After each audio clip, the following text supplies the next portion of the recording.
All right, well, now let's delve in to some of the goals we've conceded and some of the tactics we've deployed recently and see what we can learn from it.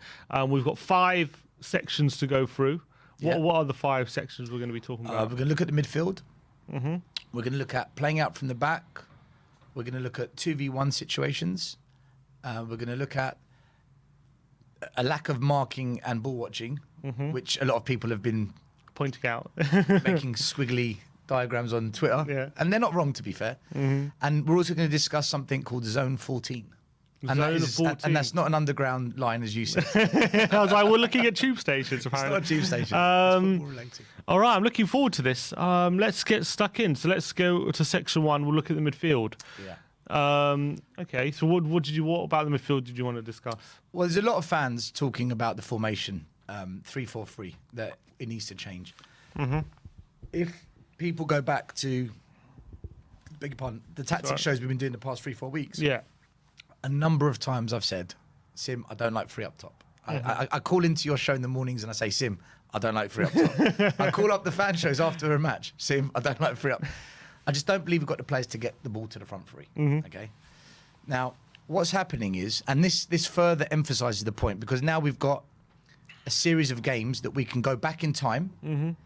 We can go back to previous tactic shows we've done and diagrams that we've used, and we can bring it into the current games we've played, and we can begin to see a pattern. So let's go back to the Chelsea game we reviewed, and you'll see how I was saying how the 4 in midfield, there was no one in that area from Spurs really challenging them. Okay. If you go for the next 2 slides, you'll just see these are previous tactic shows we did. So there's the 3 Chelsea in the middle, the second leg. Second leg, 3 in the middle. And then there was another image, second half, same thing, 3 in the middle. Okay, let's go to the Southampton game now.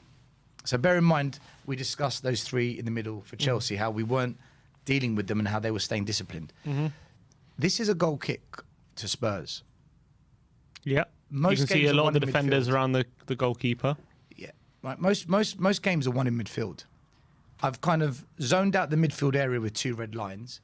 The only players in that midfield zone are 3 Southampton players. You can see the double pivot is very deep.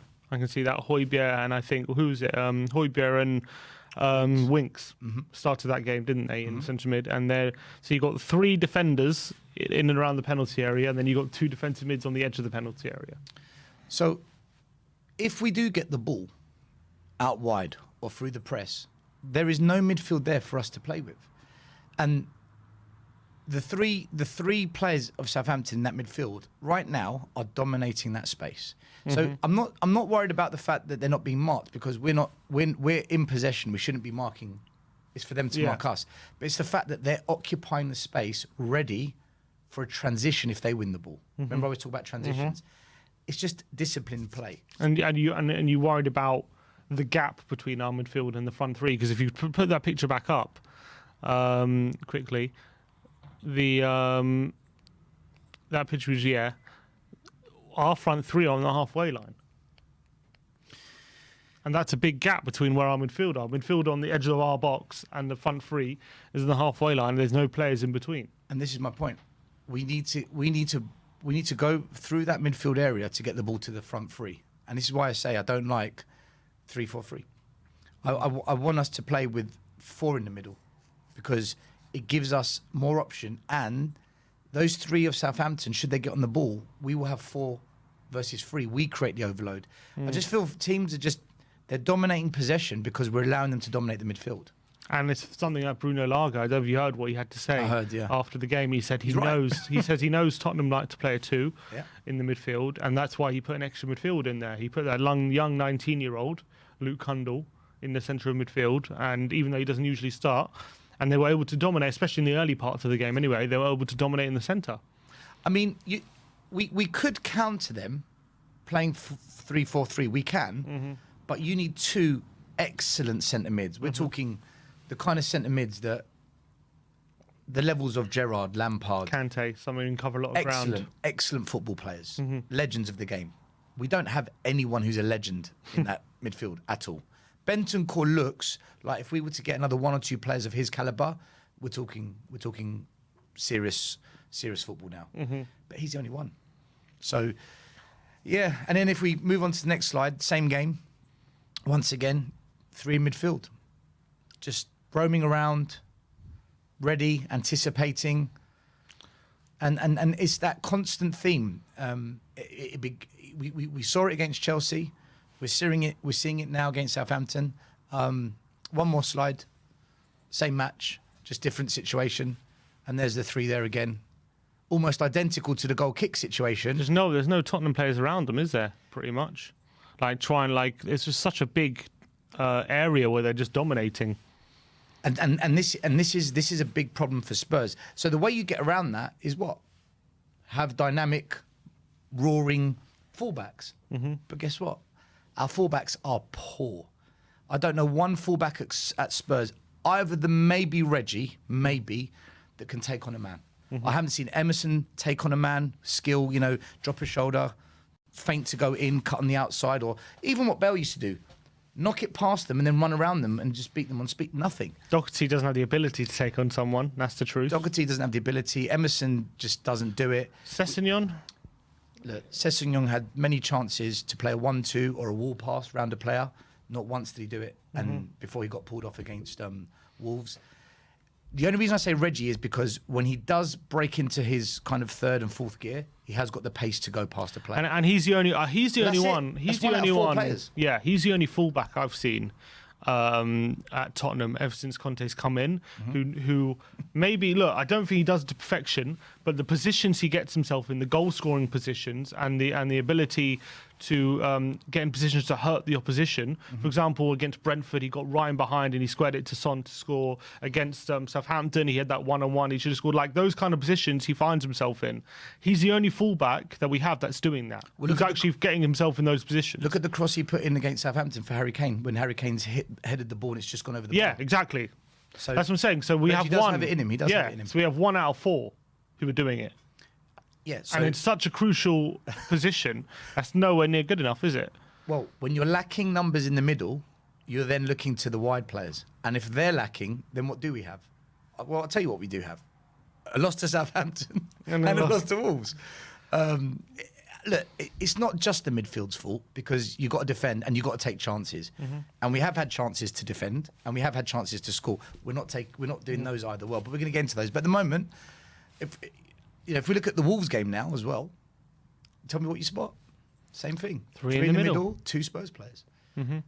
Who has the ball here? That's the Wolves. This is the Wolves player. Wolves are got on it in the ball. wing-back area.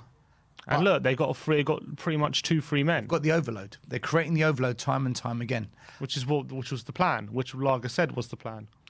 Yeah, and I think it's frustrating. As me personally, to see this is frustrating because I can see what needs to be done, and the question will be asked of Conte, why aren't you changing it? We will get onto that because that's something I do want to discuss with you. But if we just see just a random snapshot during the game that I took, that is the midfield area. The ball's in the midfield, it's congested. Look how many Wolves players compared to Spurs. They've got 8 on 5. So even when it's kind of a bit frantic, a bit chaotic, a bit confusing, they're still overloading us. But funny enough, is this not when Bentancur plays Son through on goal? This was... It looks like it anyway. I need to zoom because it just looks like Bentancur was about to play Son through on goal. Bear with me. I don't know for sure, Sim, but... It just looks like it. I don't know if it is. If it is... It does look like that moment. If it is, that's fine. What I'm just trying to highlight at the moment is how Wolves and other teams are deliberately creating an overload in the middle. Yeah, and also you could also... still get through an overload. I was about to say, you could also say, we did that once, the whole game. Only once, though. And that was a great pass by Bentancur, but maybe he just, when you have those overloads, you can maybe get through once or twice, but you're not going to get through on a consistent basis. Exactly. So even if you do get through it, you can get through it 5 times in a game, that's fine. But the point is, all I'm trying to show here is how Wolves, Southampton, Chelsea are creating a disciplined overload in the midfield. And that is a tactical manoeuvre by all 3 coaches of all 3 clubs. They're identifying a weakness in Spurs. It can't be every single screenshot I'm showing you is the same pattern. It's a chain of events that are repetitive. It's the same image over and over again, just different kits. And also if you look at this one, yeah, it's the same again. 3 in the middle, no one around them. It was just happening time and time again. Yeah, I'm just trying to ascertain where the ball is here. That's where Son's there on the left-hand side there. On the left, I think he has the ball there. But they're dominating the area. The point is, though, if Wolves win the ball and it goes into midfield, they are ready for that transition. Do you remember what we say to you about you still got to be transition ready? Even if you're defending, you've got to be ready for the attack. Wolves are ready for the attack. And a lot of their attacks, similar to Southampton, is possession-based football. They keep it and they move it quick, and we just can't get close to them because we don't have the numbers. And in that position, I don't know if we saw on that picture, all the Tottenham midfielders seem to be behind. I think you got the front three there: Son, Kane, and Lucas in the attacking areas. Obviously, we are attacking, but all the Tottenham midfielders are behind the ball. And is that made like? And so if the ball does come out, it's always going to go to a Wolves player in that aspect. And maybe we're too worried about Wolves breaking on us that we're not taking the extra step to make sure we're penning them in that sense. I just think keeping 3 up top is too many players in a high position where the majority of the ball is in that midfield. And I just don't understand, how do you get the ball to the front 3 when the 4 in the middle, the 2 wide areas in the centre mids, other than Bentancur, they're just not very good at it. Yeah, they're not like specialists, and definitely not passing specialists. I don't think Modric. We don't have a Modric or Ruben Neves or a Jorginho or a Ward-Prowse. We don't have players like that. We only have like hard-working players who are like decent technically, but nothing above like I think average. Bentancur can do it. Yeah, and that's what he showed with the chance he made for Son. But he's playing very deep, so he's not going to do it very often. Unless he pushes up. But then if he pushes up, who goes in behind? Winks. Winks is a terrible holding mid. I've always said he's not holding mid. Højbjerg's not on the pitch. And also, Højbjerg's not on the pitch, but he's not a player that you trust to, under pressure, get an accurate pass to one of our forward players. See, he was good last season under Mourinho. He was a good player for us. But even then, he had inconsistent passing. His passing's never been the best. Then you watch him for his country. Even for his country, I'd argue. I think he's quite good for his country. I never said he wasn't. I don't think he's a bad player. I just think he's got inconsistent passing. Yeah, he is an inconsistent passer. Especially when he's under pressure, when he's rushing it. I think he can be very inconsistent. And that's what I'm saying. We don't have, except for Bentancur probably, we don't have that player who's very calm on the ball when under pressure and able to pick out a pass. So it depends what you want from a player in a position. If you want someone to break up the play, someone to give you high energy, someone to get physical and just be an intelligent player, Højbjerg can do it. He is that player. If you're asking for someone to get on the ball and then start threading the ball through an eye of a needle, playing really intelligent passes that transition us quickly from defence to attack, no, he's not that kind of midfielder. So in midfield, you need a balance of players. Yeah, that's what I'm saying. I'm not criticising Højbjerg. I'm just I know you're not. I know you're not. But I'm slightly defending him here. I think he's better than the criticism he's getting at the moment. I agree with you. But the system we want to play, I don't think it suits him. With the 2 in the middle, you think he needs a 3 there? I think Højbjerg's best when there's 2 holding mids. But I don't like 2 holding mids. I like 1 holding mid, 1 centre mid, 1 attacking mid. And where the attacking mid and the centre mid can interchange, and where the holding mid and the centre mid can interchange. And then, as you at say, the moment we're only playing with 2 in the middle. Yeah, exactly. And the midfielders, as you say, they're not like the best in the Premier League on the ball. And then you go out wide. You go out wide, and Reggie, for how much I enjoy Reggie, and I do think he's a decent ball carrier and can bring the ball forward. I don't think he's not the most accurate of passes. He's got a decent cross on him, but in general play, when he's asking, passing and moving and passing inside, I don't think he's the most accurate passes. And then you got Emerson and Doherty on the other side, who just terrible, especially with their first touch, just keeping moves alive. Moves always seem to break down when Doherty and Emerson get involved. And then how are you meant to get the balls to that front 3 unless you're going long? Why do you reckon that's why we see so many long balls from our defenders, into the front 3? It's because maybe we're trying to bypass that middle bit. I find it funny if that's the case, because when Mourinho was doing that, everyone slated him. Everyone slated Mourinho. Yet that's exactly what he was doing, bypassing the midfield and going to the front players. I just think there's a massive lack of quality in the midfield and the back line. A massive lack of quality. And because of it, you've got to find a solution. And if the solution is to play long balls or long passes, fine. But then are Kane and Son going to get on every single... No, they're not. Because as soon as you come up against decent centre-halves... Physical. Dominated. Sonny's not winning an aerial battle. No.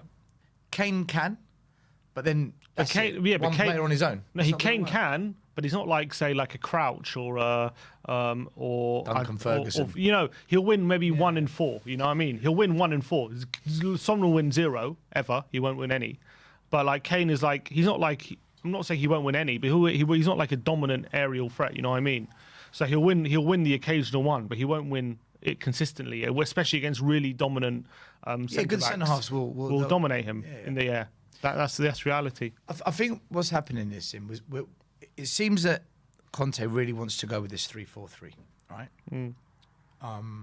I don't have an issue with it, but as long as fans understand what's going on, so that they can show some tolerance. And what I mean by that is, the only reason you'd go with the 3-4-3 at the moment, if you're Spurs manager, is one, you see something in training that we just don't see, and for whatever reason it's not being reflected on a match day. Okay. Number 2, he's going to go with the 3-4-3 long term, but it won't work until he gets the players he wants in. So what he's doing is, the players that he is going to keep, he's drilling it into them now. He's drilling it into this squad until the point of where they understand how the 3-4-3 works the way he wants it to work. And then in the summer, he'll get rid of the ones that he doesn't want. And the players that do come in, they will slot into the positions and then it will click. Because the ones that come in get it because they're quality players. And the rest of the players, he's drilled it into them. Pep, Klopp, they did the same thing. They went to their Liverpool, Manchester City. In their first seasons, they were terrible. Klopp finished 7th. Pep he got battered 4-0 at Goodison Park away at Everton. Finished 4th. And everyone was saying, you can't play that football here. You can't play ticking. Okay. They both stuck to their system. But once their players came in over time, Pep quicker than Liverpool, obviously, because they spent more money. Pep got, I think, 3 fullbacks, 50 million each. Yeah. And that probably did set it off. Liverpool took them time. But once they got their players, it was the same system as the first day they came in. But once they got their players in, it worked. One team's won 2 or 3 Premier League titles. They've won FA Cups, League Cups. The other team won the Champions League and a Premier League. Conte will deliver for us, but he needs the players he wants. So I just think at the moment he's sticking with this system. My only concern with this, though, and this is where I question any manager, not just Conte. We've genuinely got a chance for top 4. Surely you'd play the best system now for the players we've got, which is probably a 3-5-2, and just go with that and try and get top 4. But especially because it increases your chances of getting the players you want in the summer, because we'll have the Champions League money. But to say his system is 3-4, I understand he's playing that right now, but at Inter Milan, his system was 3-5-2. That was his system. Yeah, but that was the system he won the league with. So why would he be married to a system just because? Great question. Yeah, he wouldn't be when his system in the previous club. I know at Chelsea it was 3-4-3. That was his system. How many midfielders do we currently have at the club? 4. That's why he's doing it. I agree with you. And not only that, had we kept Brian Hill, had we kept Lo Celso, it would have changed it. We got rid of 4 midfielders. And Skip's injured. He cannot risk any. Maybe if once Skip's fit, he'll change it. But while Skip's injured, we've got 3 midfielders. And if you look, he can't risk one of them getting injured. And if you look at the shape of our squad, unfortunately, it's built for a 3-4-3. In terms of you're looking at 2 players in each position. Yeah. Right. It's built for a 3-4-3 rather than a 3-5-2. If that's what you're aiming for, because we've got how many wingers now? We've got Kulu, Lucas, Bergwijn, Son. That's 4 wingers. They go into that 3-4-3, and then you've got the 2 in the middle, and then you've got 2 subs for each. If you go for a 3-5-2, all of a sudden, do you think Kulu's better suited to the attacking mid role? You could be. I mean, I think Parma. That's what he said his best position was. At Juve, he played more on the right. But I think he can play both. I think at the moment, from what we've seen at the moment, he looks better in the middle. But I think he can be good on the right as well. I think he's an attacking mid. I'll give it time, because every player that joins us needs a bit of time. I don't think he's got the pace for that wide area. I think the Premier League is faster than maybe what he knew. But I've seen him be rapid before. He hasn't shown it yet at Tottenham. I remember seeing for Sweden in the Euros, and I thought this guy's rapid. I remember thinking he's got a serious pace, and we just haven't seen it for one reason or another. I don't think people saying he's slow. I don't think he's slow. I really don't think he's slow, especially with the ball. He can be a very quick dribbler and can be quite difficult to catch. For some reason, from what we've seen when he's been off the ball, he doesn't look very quick. And that's true. Same thing happened with Bergwijn when he came. He looked slow at the beginning. Maybe it's just adjusting to the Premier League. The Premier League is a very quick league. It's very quick. You get less time on the ball than you did in Italy or other leagues. But look, we'll get into that in a minute. That was the midfield. Was that the end of the section? Yeah, I just wanted to highlight how teams are, in my opinion, disciplined, three in the middle. They're catching on to it, aren't they? And they're setting up in a way to counter us. Even if we did put three in the middle, Sim, they still know we're weak. They know our players aren't up to it. Especially with Skip out. Skip's a massive loss. But it kind of compounds it when they're outnumbering us as well as being more aggressive than us. It kind of compounds the issue. And I think managers, I think Hasenhüttl and Lager anyway, recently, definitely been catching on to learning how to play against this system, they're good especially managers, the players we have. I know they've lost games, especially Southampton. I mean, Hasenhüttl had 2 9-0 losses. But if you look at the injury Southampton had over the past couple of years, Hasenhüttl is a really good manager. Brag, I don't know too much about, but from what we've seen, he looks like a very competent manager. Yeah, he's at the moment a hidden gem actually that they've found. Brilliant. He's been brilliant for Wolves so far, especially defensively.